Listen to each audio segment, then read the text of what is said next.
Chapter ma 33. Nyo Jacob oting'o malo wang' pere nyo go ong'iyo nyoneni esawdo bino bende idogone gi nyichuo 400. Nyogo oonyo nyithindo bong Leya kod bong Richo kod bong Joliak 2. Nyogo oketho Joliak kod nyithindo pajo joteli.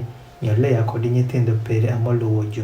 Nyo Richo kod Joseph idiotie iyochien swa. Nyogo okadho iwang' jo. Nyo othurere kuom piu dibiriyo tundo sano nyaka go obino chiegni bongo min pere. Nyo Esau ong'wecho orome go. Nyogo ohicho go bende opodho kuom ng'ut pere bende ogedho go nyo johuko. Nyogo oting'o malo wang' pere nyogo oneno mon kod nyithindo. Nyo owacho, ji me machiegi in jobed apang'a. Nyogo owacho, meno a nyithindo mawere omiyo jatich pere ginom.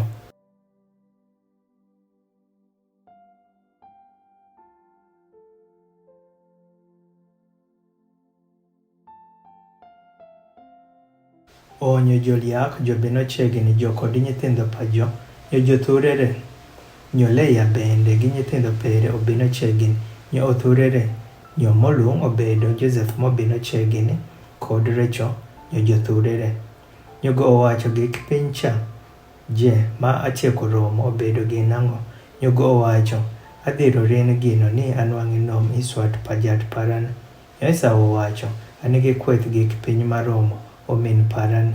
Kan gik piny ma in gi ne bong in. Nyo Jacob owacho, be akwayo in kanyaka anwang'o nom pama iswat perin.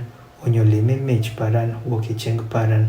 Ropir onyo ameno atieko neno fwang' perin paka ng'at moneno fwang' pawere bende itieko nyotho yor bong an.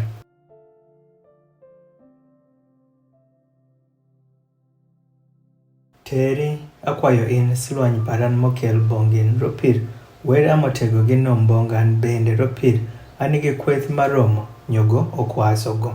Nyogo otero gik pinyno. Nyogo owacho, yei wan wateri dwak mowan bende yei wan wakadhi bende ala kadho iwang' in. Nyogo owacho bongo jat paran ong'eyo ni nyithindo fod jothin. Bende kench kod kwech nigi nyithindo mere gi an.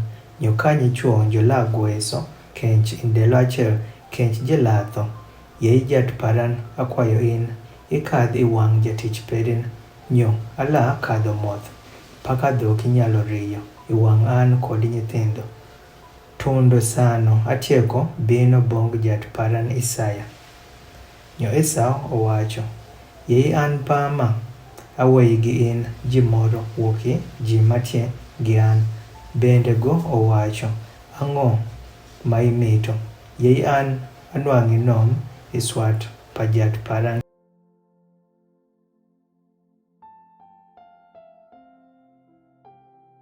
Ameno Esau gik indelono kuom dhoyo pere bong I Seya. Nyo Jacob odwako bong I Sukoth. Bende go ogeto ot bende otimo kachedri dhoki pere. Onyo ameno oluong nyinge pathono Sukoth. Nyo Jacob obino bong I Shalem. Sit matie I Shekem matie lowo ma Kanan sano go tieko bino wuoki Padanaram. Nyogo oumo dar pere iwang' sit. Bende go onyiewo lowo I Lith. Ikamago oheyo dar pere. Wuoki chieng' pa nyithindo pa Hamor ba pa Shekem. Ro didich ma pesa 100. Bende go ochuto kenyo kamim. Nyogo oluongo kamimno El Elohe Israel.